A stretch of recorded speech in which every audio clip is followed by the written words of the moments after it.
रणपुर बजरंग दल सदस्यों सहायता बेआईन गोरु बोझे मिनी ट्रक जबत।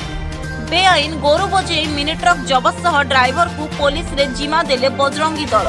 एपरी एक अभावनीय घटना घटी नयागढ़ जिला रणपुर एनएससी अंचल रे। जमते सकाळे जाउथिले एमती चलिया मॉर्निंग वर्क रे सेठी देखिलु ताकू सेठी हम रेस्क्यू कलु।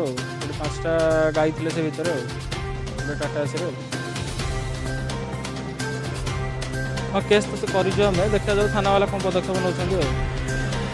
सूचना अनुसार आज सकाळु OR02BX3901 नंबर एक बेआईन गोरु बुझे टाटा एसी गाड़ी चांदीपुर रास्ता रे रणपुर अभिमुखे यात्रा करुथिबा बेले रणपुर एनएससी 15 नंबर वार्ड रा पांपड़ा ठारे रणपुर बजरंग दलर किछि सदस्यों सहायता रे अति अमानुषिक भावे नेउथिबा गोरु बोझे गाड़ीटी को कब्जा करी ड्राइवर को रणपुर थाना रे जिमा देवा सह 5टी गाई को उद्धार करने सहित स्थानीय पुलिस प्रशासन रो अवहेला पाई रणपुर अंचल रे बारंबार एभली घटना घटुछि बोली जनसाधारण अभियोग करुछंती।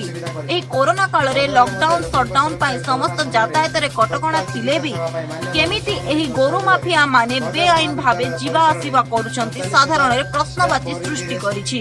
भद्रक रु पुनील कुमार सामंत को रिपोर्ट युव शक्ति वार्ता।